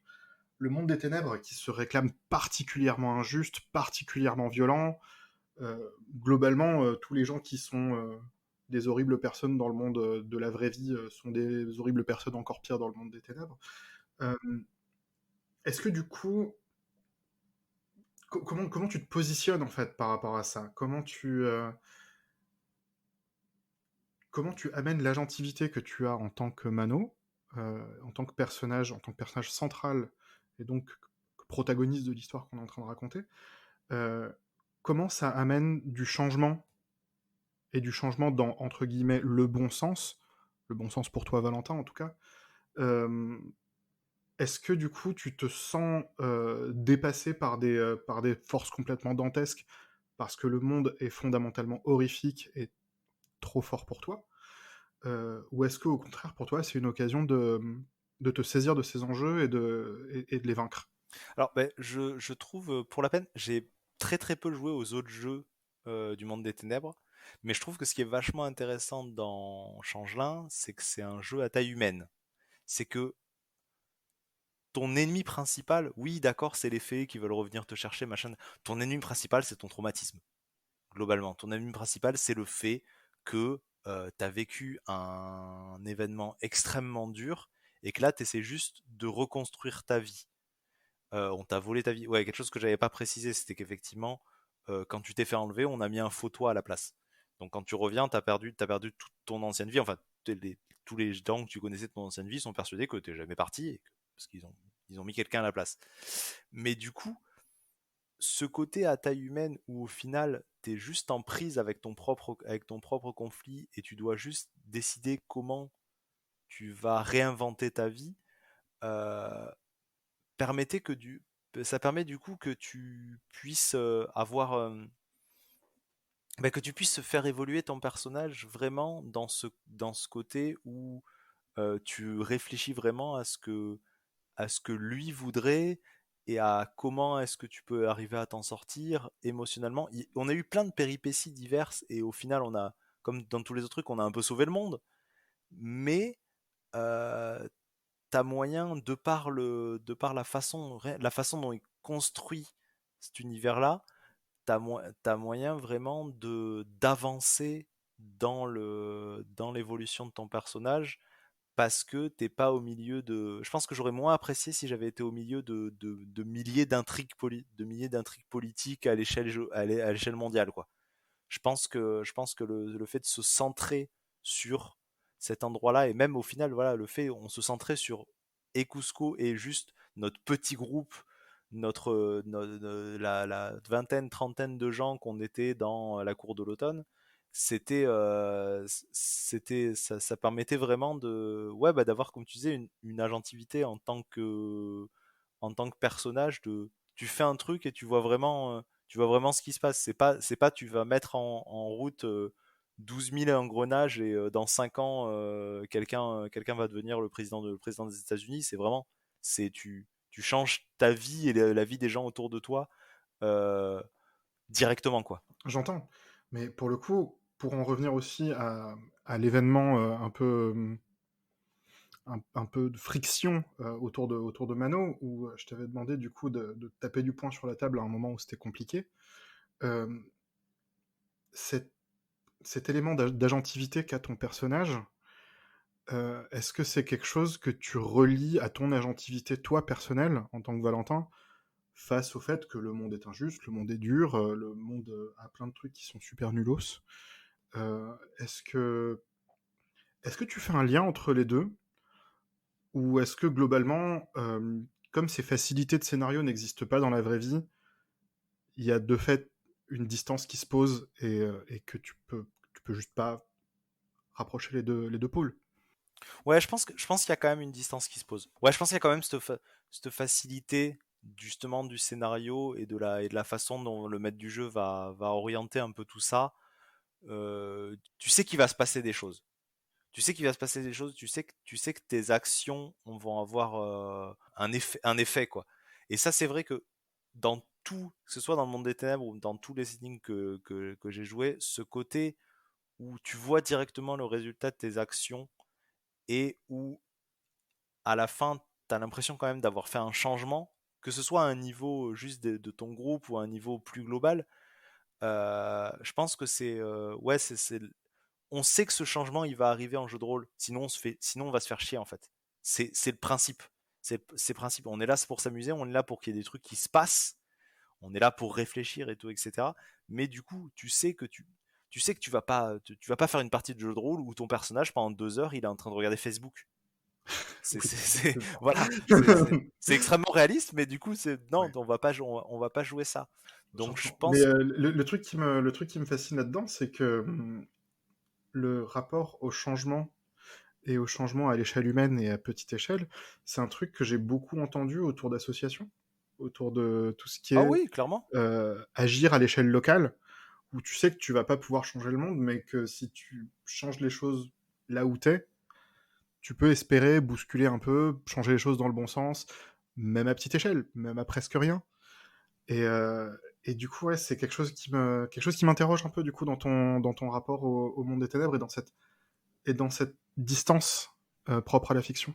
Ah oui, oui, clairement. Bah après, je suis tout à fait d'accord parce que c'est effectivement le même genre de trucs que j'ai pu ressentir les fois où j'ai fait partie d'un tissu associatif, quoi. Mais du coup, c'est vrai que bah, le jeu de rôle a le jeu de rôle a cette facilité que tu peux te sentir comme ça en étant juste autour d'une table en mangeant des chips. Voilà. Ça veut pas dire qu'il faut pas à côté essayer de faire changer les choses dans le monde réel, tu vois.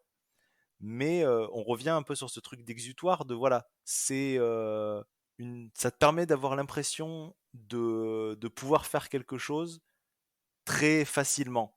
Ça remplace pas le militantisme les choses que tu peux faire dans la vie réelle, mais t'as que cet exutoire rapide où sur 2 3 heures de jeu, t'auras fait des trucs, ce que t'auras fait, ça comptera. Je voulais aussi revenir sur un élément qui est le fait que dans ce jeu, on se centre beaucoup, comme tu l'as dit, sur la vulnérabilité de ton personnage, la vulnérabilité de ce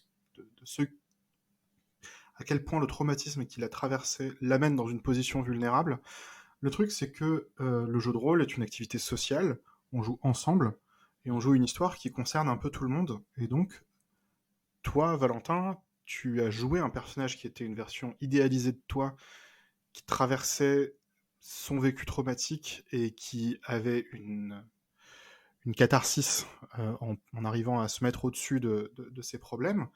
Mais il y avait autour de la table, à part moi, 4 autres personnes qui jouaient, soyons honnêtes, également des versions idéalisées d'eux-mêmes Tout à fait. et qui, et Tout qui à ont fait. également du coup Maintenant, j'y repense complètement. et qui traversaient du coup aussi leurs propres traumatismes, leurs propres vécus compliqués. Et j'aimerais savoir en quoi le spectre que propose ce jeu autour des vulnérabilités personnelles, autour de tout ce qui est justement dépasser le trauma, tenir ensemble dans une situation où on ne sait pas comment se faire confiance pour de vrai, mais on n'a pas le choix, il faut. Qu'est-ce que tu te souviens de ton rapport aux autres et de ton rapport aux autres personnages, de ton rapport aux autres joueurs et de globalement qu'est-ce que tes propres vulnérabilités qui étaient en jeu ont amené comme interaction avec les vulnérabilités et les révélations des autres. Il y avait le personnage de Yuki. Le personnage de Yuki, je me souviens juste que que c'était un traître et un manipulateur. mais, mais En du coup, soi, c'est en soi quelque chose de fascinant à mettre en avant parce que Yuki est une une des personne qui personnes les plus gentilles du monde. dans la vraie vie est absolument adorable, Mhm. qui est tout à fait considéré avec son prochain. Il n'a pas de, voilà, il a pas de aucun problème en fait en termes de contact. C'est vraiment, j'ai vécu avec Yuki, c'est quelqu'un que j'aime beaucoup. Et lui, pour le coup, en jeu, il va beaucoup étreindre sa capacité à faire les choses par la gauche. Il va beaucoup étreindre sa capacité à faire les choses complètement à revers. Et il n'a aucun problème à nuire au reste de la table, sans méchanceté et sans volonté de péter le jeu. Mais il n'a pas de problème avec l'idée de nuire au personnage si ça amène des dynamiques de jeu intéressantes. Ouais, Et ça, carrément, pour le ouais, coup, je trouve ça particulièrement intéressant de voir que Yuki avait justement un personnage qui n'hésitait pas à nuire à tout le monde, alors même que vous autres, vous jouiez justement des versions idéalisées de vous-même, donc il y avait des enjeux d'empathie qui pouvaient être délicats autour de ça, qui ont fini par bien se passer, il n'y a pas de problème. Mais en soi, je trouve que c'est quelque chose d'intéressant à juxtaposer. Mais je suis très admiratif parce que pour la peine, par contre, ça c'est un type de personnage que je peux pas, que j'arrive pas à jouer. J'arrive pas à être. En fait, j'ai du mal à jouer des personnages au double face comme ça, tu vois. J'ai, je peux jouer un connard, mais du coup, je risque de jouer un connard vraiment caricatural, quoi. Quelqu'un Ah ouais, non, Yuki, c'est un arracheur de dents, c'était terrible. voilà, sans aucune capacité le récupérer, quoi. Alors que le personnage de Yuki est vachement intéressant parce que c'était complètement double face, mais au final, c'était quand même aussi un personnage très attachant, avec ses soucis, c'est juste que ses loyautés l'amenaient autre part que les autres. Du coup, c'est rigolo parce que c'est vachement intéressant qu'on soit là en train de parler de personnages qu'au final, j'ai joué il y a respectivement 15 et 10 ans. Enfin, ouais, C'est non, ça, c'est 14 et ça. 9 ans. Mais parce que du coup, c'est rigolo de voir les, les souvenirs qui restent, quoi. Bien sûr. quels sont les souvenirs que déjà toi t'as de la personne que tu étais à cette époque en tant qu'humain, et de se dire quels sont les souvenirs que j'ai de la personne que j'étais des personnages que j'ai incarnés en JDR, avec le recul qu'est-ce qui m'a marqué, quoi. Donc c'est vrai que c'est rigolo de parler avec autant de recul, le recul d'autant d'années de ces persos-là, et de voir qu'est-ce qui restait. Sachant que du coup, pour Mano, c'est vrai que le truc m'avait tellement marqué que genre, bah, mon premier gros tatouage que j'ai fait, c'est dans le dos, j'ai la couronne de la cour d'automne, qui était le symbole du groupe où était, euh, où était Mano dans cette campagne-là, quoi. Et que Excellent. c'est vrai, ce truc qui m'avait marqué sur le coup, et que j'ai fait, ouais, quelques années après la fin de la campagne, je crois. Ah oui, ça reste avec toi. Bien, du coup, tu as eu l'occasion de nous parler un peu de comment tu te sens par rapport au monde des ténèbres et comment ton personnage, qui avait des prétentions plutôt rebelles, pouvait s'opposer à différentes choses. Bah, j'aimerais maintenant que tu nous parles un peu de Hélène, parce que Hélène, comme tu disais tout à l'heure, était un personnage qui est beaucoup plus dans la norme en certains aspects. C'était une experte de la courtoisie, une experte de formuler des excuses pour empêcher les gens de se prendre des blâmes ou tout ce genre de choses. Euh, de quoi tu te souviens au sujet du clan de la licorne et qu'est-ce que tu trouvais cool dans le clan de la licorne en fait qui faisait que quand je t'ai dit euh, on joue une campagne qui se passe dans les montagnes du clan du dragon, tout ça, tu t'es dit ouais j'ai envie de jouer ce personnage là. Quels sont les éléments autour de ça qui t'ont parlé et qui t'ont donné envie de construire ce personnage là et de développer ce personnage là? Mais déjà, par rapport au clan de la licorne, je pense que c'était clairement parce que. C'est parce que j'aime bien le Japon, hein, mais j'ai jamais été trop un gros weeb. Et je pense que ça me faisait un peu chier de faire le samouraï classique, l'honneur, blablabla, seppuku, etc. Je pense que ça m'intéressait pas tant que ça. Je pense que j'étais dans une période, et ça joue aussi avec le fait que j'ai joué un perso qui n'était pas de mon genre. Je pense que j'étais dans une période où j'avais envie de me dire, ok, et si je jouais un personnage un peu plus. J'essayais de jouer un personnage un peu plus original, tu vois. Par rapport, voilà, Mano au final était un personnage un peu plus. De héros un peu plus classique, tu vois. Ils se fondaient bien dans le setting. Là, j'avais envie, voilà, de jouer ce personnage qui était un peu plus décalé, pour voir comment ça pouvait se dérouler, et puis pour avoir un personnage qui allait forcément faire face à des conflits. C'était ça le truc. Avec Mano, justement, comme je partais sur un personnage un peu cool, un peu qui parle bien, machin, je savais que lui, en tant que d'entité au sein de ce monde-là, il avait pas forcément direct des conflits qui lui arrivaient sur lui. Les conflits, ça allait être la vie qu'elle allait lui amener, ça allait être son histoire et tout qu'elle allait lui amener, mais il avait pas des conflits simplement par sa propre existence. Alors que Hélène avait vraiment ce truc-là de, ben, tu savais direct que ouais, elle allait devoir faire face au racisme, qu'elle allait avoir tous ces conflits-là qui étaient juste de par sa propre existence, quoi. C'est ça qui m'avait intéressé, ouais, ce côté un peu original du clan de la licorne. Et, euh, et en y réfléchissant aussi, je me rends compte qu'il y avait quand même toujours, je pense qu'il y a toujours un peu dans les personnages un côté où tu as envie de te dépasser, même si c'est pas forcément idéalisé, justement dans le fait du côté diplomate, quoi. Parce que même si je suis quelqu'un qui aime bien essayer de résoudre les conflits, machin, etc., euh, je suis, je suis aussi quelqu'un qui m'emporte facilement, et comme on disait tout à l'heure, je suis pas quelqu'un qui gère facilement qui gère facilement les conflits en général. Donc c'était aussi intéressant dans le fait de choisir une diplomate et tout, etc., de me forcer moi-même à être quelqu'un qui allait poser ses arguments, qui allait essayer de faire les choses vraiment posément, de ramener la paix dedans, de savoir quand frapper avec mes paroles au bon moment, quand faire mal aux gens avec mes paroles aussi, parce que du coup, c'est quelque chose qui est pas.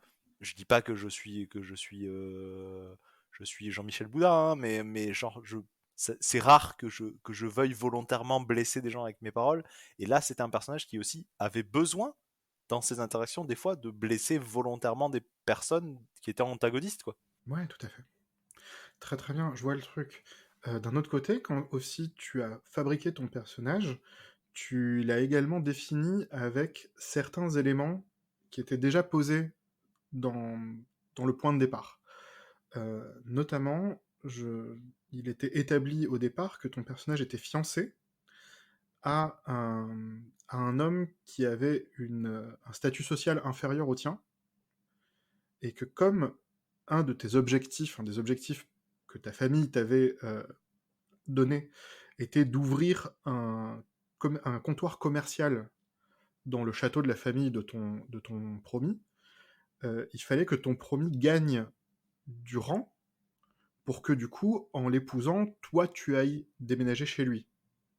C'est vrai, tout est. Du coup, c'est vrai que ça avait été un des trucs de Hélène de aussi essayer de se débrouiller pour être un peu cheerleader de son mari qui était très effacé, qui avait juste envie d'être dans son coin de ce côté-là de vas-y, bouge-toi, fais un truc. Mais pour le coup, ce qui est assez fascinant là-dedans, c'est que tu nous as amené, du coup, un personnage qui a des enjeux de famille. Pas seulement de Oui, famille tout à au fait. sens j'ai des ancêtres derrière moi et il faut que je les honore, mais très littéralement, on a joué en jeu ton mariage. Il y a On eu a un joué en jeu moment, mon mariage, on a il y a eu joué un en moment en jeu jeu. où t'as eu un enfant. Tout à fait, on a joué en jeu. Ouais, ouais, c'était quelque chose de vachement intéressant parce que pour la peine, en plus, à l'époque, c'était pas quelque chose qui était dans mes plans en tant que personnellement, quoi. Du coup, ouais, c'était quelque chose d'intéressant à jouer de ce côté-là. Ouais, parce que t'avais un peu cette vie en accéléré, ouais, d'essayer de faire des plans sur qu'est-ce qui va se passer parce que c'est une vie dans un univers qui est beaucoup plus où tu peux mourir à tout moment, quoi. Et donc du coup où c'est beaucoup plus important de réussir à mettre tout ça en place que ben, dans le monde réel où tu peux prendre un peu plus de temps, quoi. Bien sûr. Mais du coup, est-ce que tu visualises ces enjeux de mariage, de glorifier ton fiancé, d'imaginer ce que ça va être d'avoir un enfant et tout ce genre de choses? Est-ce que pour toi, c'est également des conflits au sens la graine d'une histoire? Ou est-ce que pour toi, c'était des éléments que tu voyais plus comme étant de la tranche de vie, des choses qui sont hors du conflit, hors d'enjeux graves? Est-ce que pour toi, du coup, j'essaie de faire un parallèle en fait par rapport au fait que quand tu me parlais du monde des ténèbres, tu me parlais du fait que ton personnage a une agentivité pour bouger les choses, changer les choses, allez, c'est parti, on voit des trucs qui vont pas. J'ai l'impression qu'un aspect important de Hélène, c'était effectivement sa situation familiale. Et est-ce que sa situation familiale était, à ton sens, une toile de fond dans laquelle effectivement on aimait passer du temps pour être un peu, comment dire, contemplatif aussi avec ce genre de moment? Ou est-ce que c'est une source d'histoire active? Je pense qu'il y avait un peu des deux. Je pense qu'il y avait un peu des deux. Je pense que d'un côté, j'avais envie d'un personnage plus fouillé parce que Mano, par son côté idéalisé, était plus une coquille dans laquelle je me glissais que vraiment une entité par lui-même, quoi. Donc je pense que Hélène, j'avais vraiment envie que ce soit une entité cohérente par elle-même, donc qu'elle n'existe pas uniquement dans qu'elle n'existe pas uniquement dans les moments où je la jouais, mais ouais, que le reste de son existence soit cohérent. Donc je pense il y avait ce côté-là de vouloir avoir un personnage qui soit plus, qui ait plus d'envergure. Et puis ça permettait aussi justement de faire des accroches après, des accroches scénaristiques aussi pour toi. Je pense que en évoluant dans mon expérience en tant que joueur, j'ai aussi eu de plus en plus ces moments-là où je me dis, allez, vas-y, ça a l'air cool, parce que le MJ pourra s'en servir à un moment pour rebondir dessus, quoi. D'accord. Ouais, ouais, ouais. Je vois le truc. Est-ce que je me permets aussi de faire un parallèle avec la personne que tu es dans la vraie vie. Dans la vraie vie, t'es un garçon plutôt fleur bleue dans tes relations sentimentales. Euh, et du coup, l'idée, même sans forcément que ce soit un projet très direct, immédiat, mais l'idée d'être marié, d'avoir un enfant, est pas quelque chose qui est complètement étranger à tes chemins de vie. Pour la peine, le mariage, oui. Le mariage est assez éloigné de mes choix de vie, parce que mais plus à cause du côté du côté de tout ce qu'il y a autour, quoi. Le truc, c'est que je fais partie de ces gens-là pour qui je suis ravi, hein, d'aller au mariage des potes, hein, mais dépenser 10 000 balles pour prouver à ma meuf que je l'aime, j'en ai pas spécialement besoin. Voilà. Après, je comprends tout à fait les gens qui ont envie d'avoir un jour pour célébrer leur amour, et c'est super cool et c'est très mignon. Je suis allé à plein de mariages de potes et c'était adorable.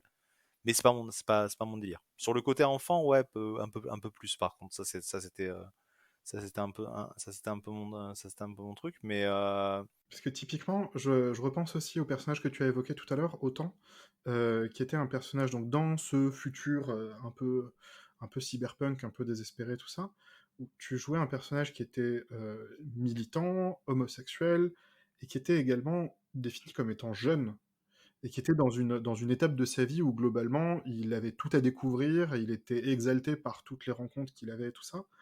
Et Autant, typiquement, n'était pas un personnage qui était dans une optique de mariage. non, clairement pas. Clairement pas. C'était clairement un c'était clairement un personnage qui était là. Je pense encore plus défouloir que les autres. Je pense que le fait d'avoir créé un personnage très jeune comme ça, alors que du coup moi j'étais déjà, je pense que quand je les jouais, j'approchais déjà de la trentaine. Je pense que c'était vraiment histoire de jouer un personnage avec moins d'attache et qui du coup pouvait être avec ce côté militant qui pouvait être aussi, qui pouvait vociférer autant qu'il voulait. C'est pour ça que je crois que c'était un troll, un truc comme ça. Donc pareil, très costaud, machin, etc., etc. Pour vraiment avoir ce côté j'ai envie d'être en colère, je peux le faire parce que j'ai moins d'attaches matérielles qui m'empêchent de l'être, et je peux le faire en plus parce que j'ai fait un personnage dont la force physique lui permet d'être plus facilement celui qui est en colère, quoi. Et de se faire écouter quand il est en colère. Mais du coup, voilà, je pensais à ce rapport à l'engagement sentimental et au fait que Helen était largement construite autour de ceci, parce que c'était entièrement raccord aussi avec le cadre de jeu dans lequel on jouait, c'était raccord avec les idées sur lesquelles tu voulais aussi te défier pour justement aller au-delà. Alors que la liberté relative du coup de Mano ou de Autant était beaucoup plus effectivement une voie de défouloir, qui n'était pas une manière de non plus de trahir tes principes en quoi que ce soit, c'était pas l'idée, mais qui était en net contraste avec ce que tu as apporté avec Hélène. Ouais, ouais, tout à fait, tout à fait. Je pense qu'après, c'est l'intérêt de la variété des personnages. Je pense que à ce moment-là, j'avais envie de jouer un personnage un peu plus terre à terre, on va dire, un peu plus, avec des considérations un peu plus classiques, habituelles. Ce qui est rigolo, hein, dans un monde qui du coup, c'est le monde que j'ai joué où le monde en lui-même est le plus éloigné de la réalité que je vis. Mais je pense que du coup, paradoxalement, c'est le personnage que j'ai joué qui était où j'avais envie d'être le plus proche de qu'est-ce qu'aurait été vraiment le truc de ce personnage. J'ai pas forcément quelque chose à exprimer avec ce personnage. J'ai juste envie de l'incarner et de voir ce qui va devenir. Ça me Et fascine, hein. Ça me fascine ce que tu me racontes parce que pour le coup, ce que tu me présentes de Hélène, ce que tu mets en avant quand tu parles de Hélène, ne correspond pas à mon expérience. Ah ouais? du tout. Moi, je me souviens, mais pour le coup, encore une fois, on est en train de parler des sensibilités personnelles de chacun et Ouais, de bien en sûr, bien quoi sûr. Hélène résonne avec mon expérience. Moi, je me souviens de Hélène qui, au début de la campagne, attachait ses cheveux et les lissait pour essayer de passer pour une vraie de vraie couleur locale. Et je me souviens du moment où, en cours de campagne, tu gagnais du galon, tu gagnais du grade, tu gagnais en assurance, et tu t'étais mis à lâcher tes cheveux et à porter des vêtements plus serrés qui montraient mieux tes hanches. Ouais, en mode fuck it, En mode regardez fuck le. it, je suis métissé et vous allez rien pouvoir faire contre ça. Et ça, Ouais, pour moi, c'était vraiment des trucs qui étaient complètement définissants dans mon expérience de Hélène, complètement centrale, et je suis fasciné par le fait que c'est largement un écho de mon propre vécu que j'ai vu dans Hélène et qui m'a épanoui dans ce que tu as fait de Hélène. Et, et je, on en revient un peu à ce qu'on disait au tout début sur le fait que moi, quand je me retrouve à être maître du jeu, je suis beaucoup plus dans le lâcher prise parce qu'effectivement, je suis juste émerveillé de ce que mes joueurs m'amènent, de ce que ma table génère comme alchimie propre. Et je suis toujours épanoui par le fait que, ensemble, quand on raconte une histoire ensemble, on va faire des choses qui vont être plus intéressantes, plus surprenantes, plus authentiques, plus intenses que si j'étais tout seul en train d'écrire une fiction. Ouais, complètement, Et complètement. Et je suis fasciné par le fait que justement, là, typiquement, on parle d'un personnage que tu as joué sur 23 sessions, et, et j'en tire une autre expérience parce qu'il a fait écho avec moi d'une autre manière. C'était... oui, parce que je pense qu'au final, ce côté un peu rébellion, militantisme, machin, etc., d'acceptation et tout, fait plus partie d'une sorte de toile de fond de tous les personnages que j'ai pu jouer. Je pense qu'il y a aucun personnage que j'ai joué qui était qui n'a pas eu ce côté-là. Et je 100% pense conformiste ou quoi, ouais. voilà, et je pense que du coup, au final, la différence de Hélène par rapport aux autres, ça a été ce côté où j'ai voulu creuser le côté un peu tranche de vie du personnage. Mais ouais, je trouve ça hyper intéressant que effectivement, ce que toi tu t'en souviens, c'était ce truc-là. Mais encore une fois, comme on disait tout à l'heure, parce que parce que pour moi c'était un exutoire, mais pas forcément un truc que j'ai vécu en tant que personne. Donc du coup, ça m'a peut-être moins marqué que toi en tant que métisse, c'est quelque chose qui a résonné avec ton expérience de vie, quoi. Complètement. J'aimerais bien qu'on fasse un petit instantané de ta vie en 2008. De ma mémoire, à ce moment-là, tu étais en train de finir tes études? 2008, je finissais mes études, je commençais juste à bosser. J'habitais un petit appart avec Avec ma ta meuf de copine de l'époque. l'époque, voilà, qui jouait dans la campagne du coup avec nous. Euh, voilà, je crois On a qu'il y avait. déjà évoqué les aspects en lesquels Mano, c'était un reflet de la façon dont tu te voyais. Ouais. J'aimerais que tu nous indiques en quoi Mano était radicalement différent de toi. Quels sont les éléments de Mano qui sont clairement, ouvertement pas toi? Avec le recul ou Que ce soit des choses, que ce soit des choses qui ont émergé à la création du personnage, en évoluant avec le personnage, ou dont tu t'es rendu compte ensuite avec le recul. bah, à la création du personnage, je pense que j'avais l'impression que genre je jouais vraiment Valentin Shiny, tu vois. C'était pour la peine. Je pense qu'à la création du personnage, je l'ai vu comme ça. Avec le recul, entre-temps, je suis allé disons qu'à l'époque, je pensais que si je faisais pas la vie de bohème, c'est parce que j'osais pas le faire. Et donc du coup, je pense que quand j'avais créé Mano, il y avait ce côté genre, vas-y, lui il va vivre la vie de bohème. Entre temps, je suis allé voyager un petit peu. J'ai passé 6 mois en Nouvelle-Zélande. Et après, au bout de ces 6 mois, je me suis dit, ah tiens, en fait, non, je suis pas un globe-trotter. J'aime pas voyager tout seul. Si je ne fais pas la vie de bohème, c'est parce que j'aime bien mon confort. Et ça, c'est cool. Et du coup, avec le recul, bah, je pense que c'est ce côté-là, genre méga vie de bohème, genre vivre d'amour et d'eau fraîche et de ne pas ne se soucier de rien, machin, etc. Bah, en fait, ça c'est pas du tout moi.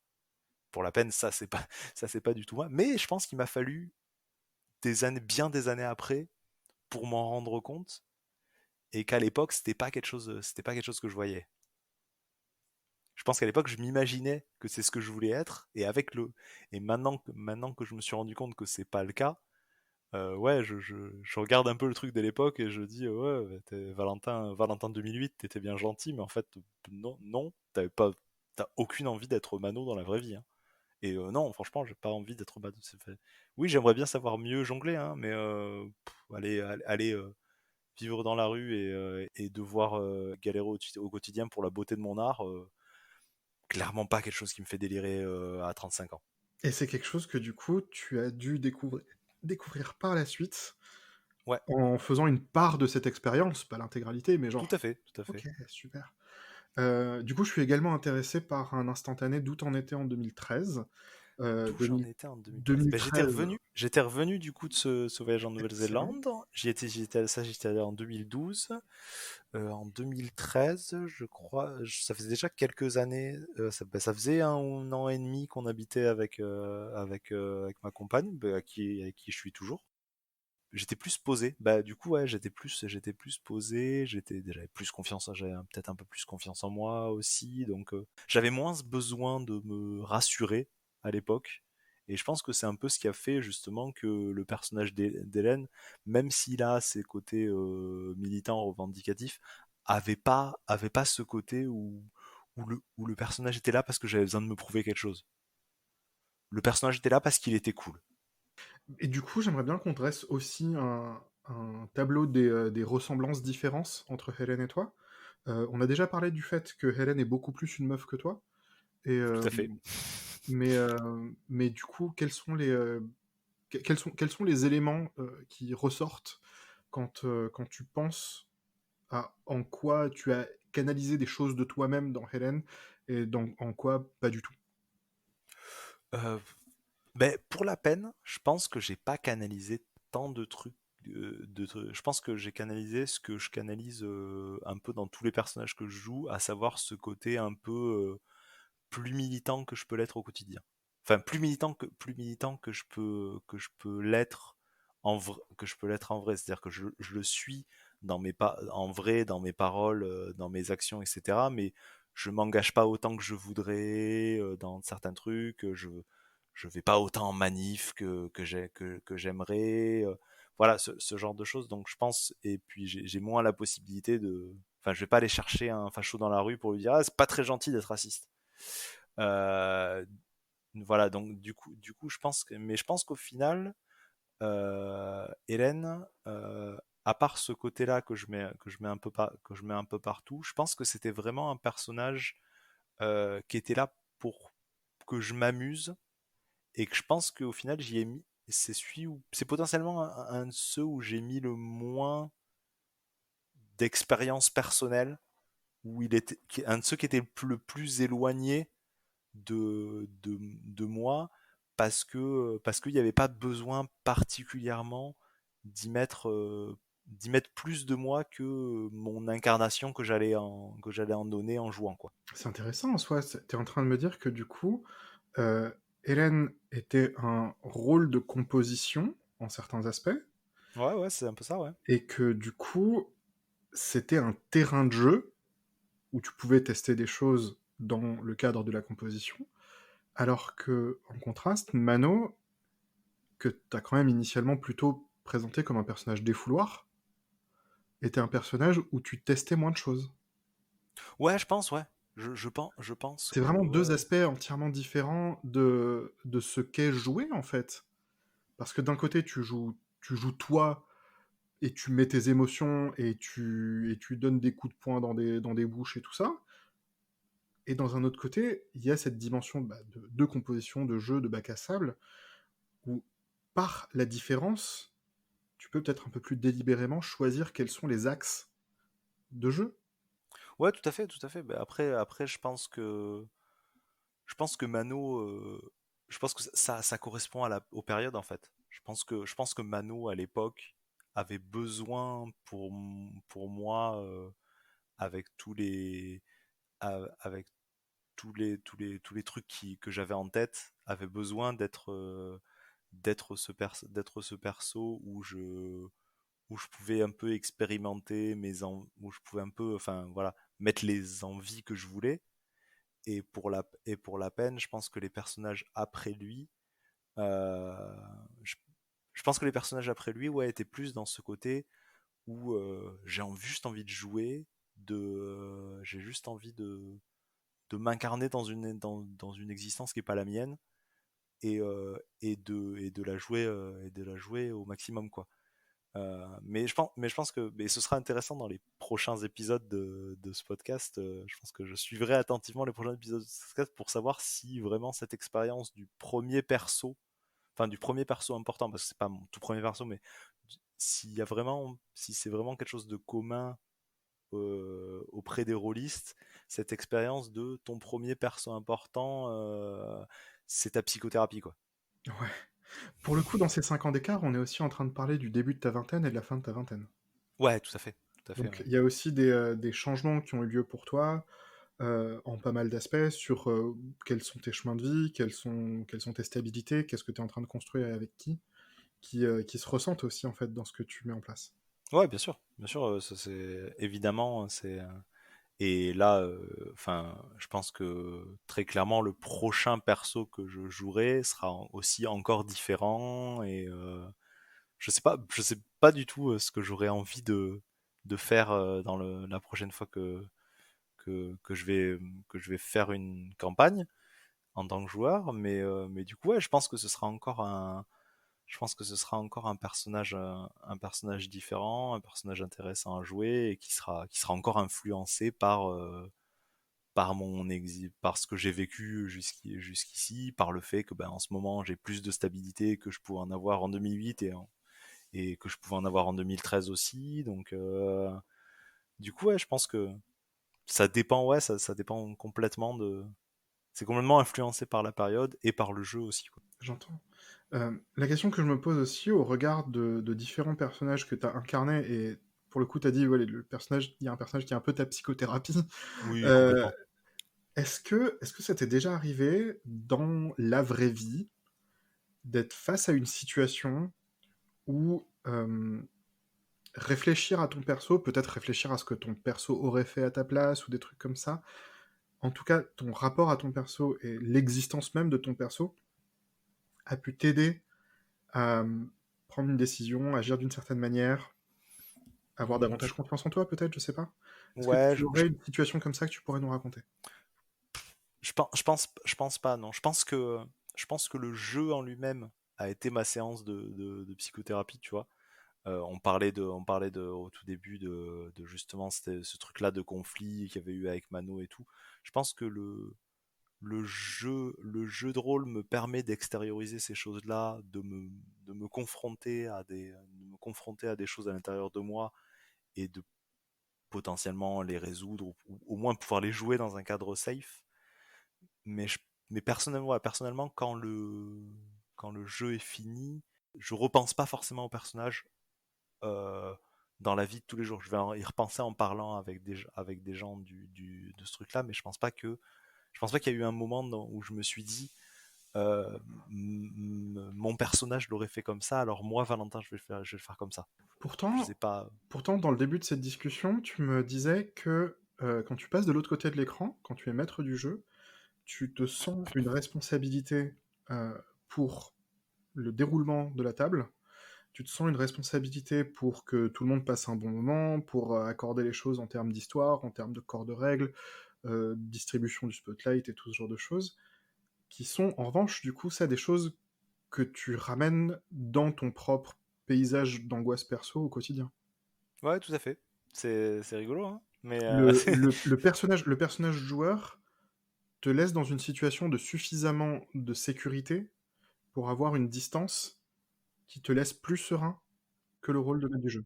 ouais, que clairement, et c'est pour ça que honnêtement, avec le recul sur les expériences que j'ai pu avoir en maître de jeu, je pense que je suis pas forcément fait pour être MJ. Je Et c'est pas une mauvaise chose, tu vois. Mais je Mais pense ouais, qu'effectivement, c'est ce qu'on disait au début, je me rends compte que je m'amuse moins, que j'arrive moins à m'isoler émotionnellement, justement à m'isoler émotionnellement de ce truc-là, et qu'au final, mais on parlait, tu vois, de tout ce côté de redescendre un peu émotionnellement. Je mmh, me rends compte que du coup, le stress que ça me met fait que j'ai plus de mal, moi, à me remettre émotionnellement, alors bien que sûr. c'est pas moi qui ai joué à l'action, quoi. Bien sûr. C'est marrant du coup, voilà, je fais forcément des parallèles aussi avec ma propre pratique. Il y a pas très longtemps, j'ai été joueur sur une table d'un jeu qui s'appelle Stand Up, qui est très directement inspiré de Persona 4 et Persona 5. Et, et le truc, c'est que j'étais joueur et je me suis énormément investi dans mon personnage. Et le truc, c'est que je me rends compte que j'étais fébrile en fin de partie. Il me fallait le reste de la soirée pour redescendre. Mais alors ça m'est arrivé aussi, hein, si tu veux, d'avoir les émotions qui montent et tout par rapport à la partie, mais par rapport à la question que tu m'avais posée tout à l'heure, ça va être sur la soirée, quoi. Ça va être sur la soirée ou le lendemain si j'en reparle avec les personnes, mais ça va moins avoir une action sur ma vie de tous les jours, quoi.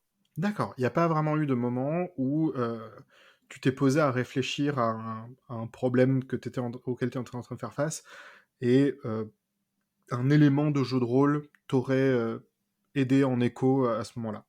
Non, je pense pas, non. Ok, ok. Bah, voilà, comme je te dis, c'est vraiment intéressant parce que, comme je te dis, de mon côté, j'ai l'expérience inverse, en ceci que quand je suis maître du jeu, j'ai suffisamment de choses à gérer et à essayer d'organiser pour que ça se passe bien, pour que du coup, bah, je me laisse un peu porter et j'utilise toutes les influences qu'on peut me donner. Alors que, ouais, en joueur, bah, je peux avoir une expérience qui est hyper intense. Et vraiment, enfin, ça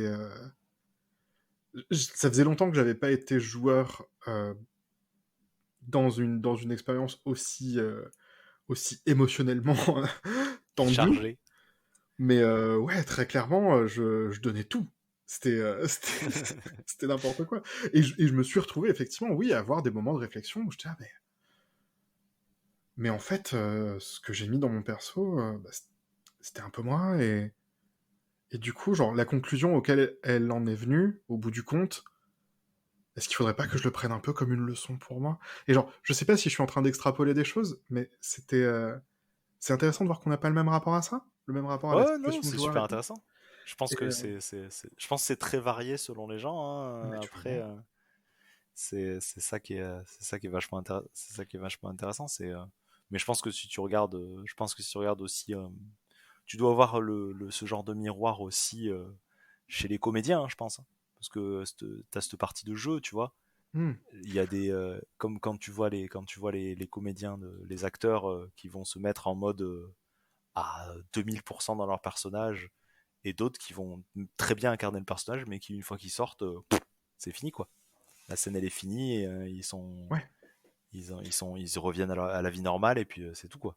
La question à laquelle j'en viens, en fait, au final, dans ton expérience, en tout cas, dans ton vécu, de ce que toi, tu peux en voir sur tes persos que tu as joué et tout ça, est-ce que tu as la sensation que avoir pratiqué le JDR euh, est quelque chose qui a montré des choses de ton identité, Ah oui, complètement. soit te les a montrées à toi-même, soit à montrer aux autres quel genre de personne tu es, quel genre de personne sur quoi tu kiffes, ou tout ce genre de choses? Ah oui, oui, complètement. Ouais. Ouais, non, non, complètement. Mais comme on disait, je pense qu'il y a eu à la fois des côtés un peu thérapeutiques au JDR, de Mhm. genre me mettre face à telle solution, à telle situation, et me montrer voilà, me montrer comment je peux résoudre telle situation dans un cadre plus safe. Il y a aussi ce côté effectivement de pouvoir, on revient sur le truc de Minty, de pouvoir dire, je sais que j'en parle pas forcément beaucoup, mais regardez, mais voilà ce que je pense, tu vois. Et, euh, et après, bah, même justement dans ma pratique du côté MJ, de, euh, de savoir aussi, ça me permet aussi de savoir mes limites, par rapport à l'angoisse et par rapport à ces trucs-là. Mais comme on parlait tout à l'heure, tu vois, du moment où je me suis, de Mano, à l'époque de Mano, je croyais que je voulais être un peu globetrotter, au final c'est pas le cas. Tu vois, je pense que du coup, avec le recul sur mes expériences de MJ, je me suis rendu compte que ouais, au final, c'est pas je préfère vivre des histoires que les créer, quoi. Ça m'intéresse pas tant que ça de les créer, et c'est pas si grave. Quelle question, s'il y en a une, aurais-tu aimé que je te pose dans le cadre de ce podcast?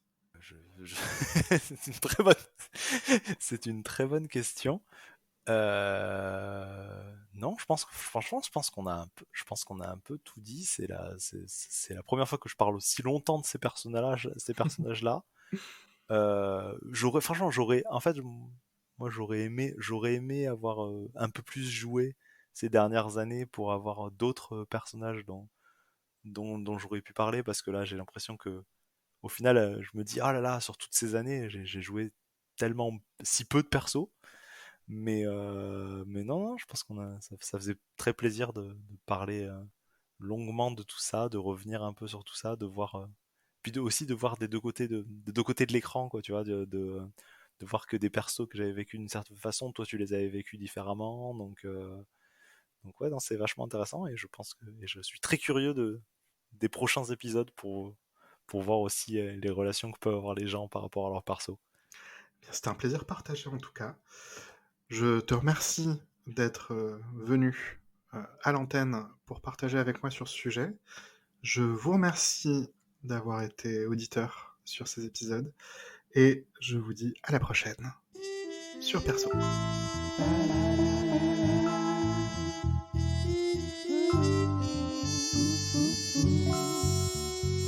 C'était Perso, une production Capsule.